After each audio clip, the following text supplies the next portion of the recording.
Hello lovely people, ఎలా ఉన్నారు అందరూ?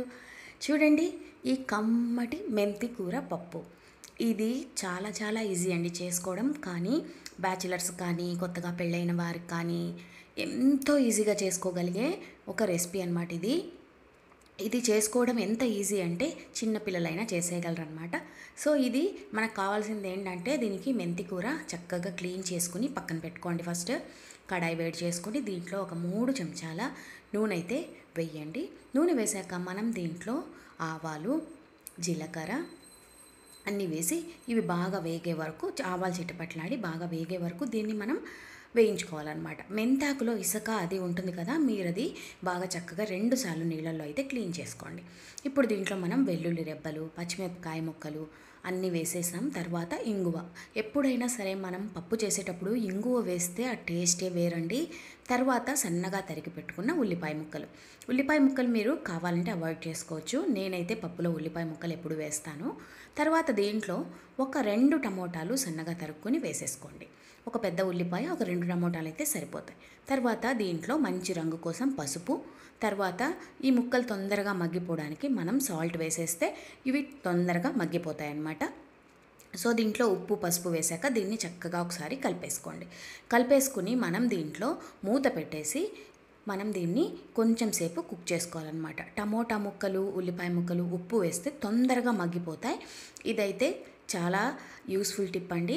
ఇప్పుడు మూత పెట్టేసి ఒక 5 నిమిషాల తర్వాత చూస్తే మనకి టమోటాలు, ఉల్లిపాయలు అన్నీ చక్కగా మగ్గిపోయాయి అన్నమాట.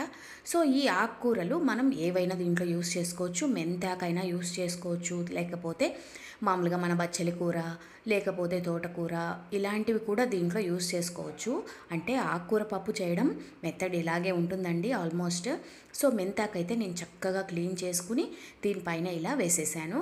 మెంతాకు చాలా హెల్త్కి కూడా మంచిది.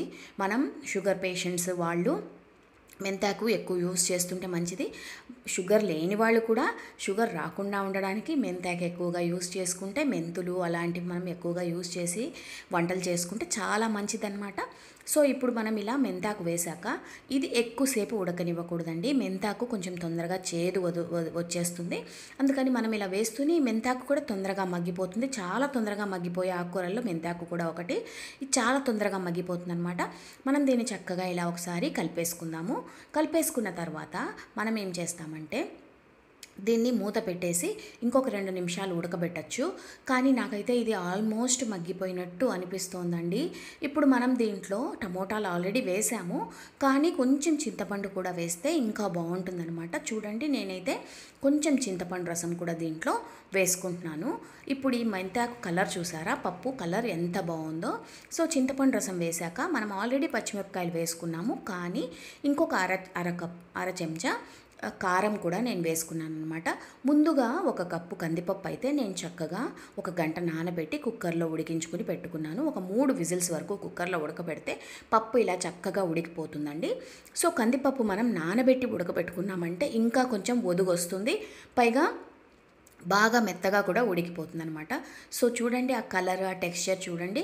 మనం ఇప్పుడు దీంట్లో పప్పు వేసేసాము, కారం కూడా వేసేసాము, చింతపండు అన్నీ వేసేసాము కదా.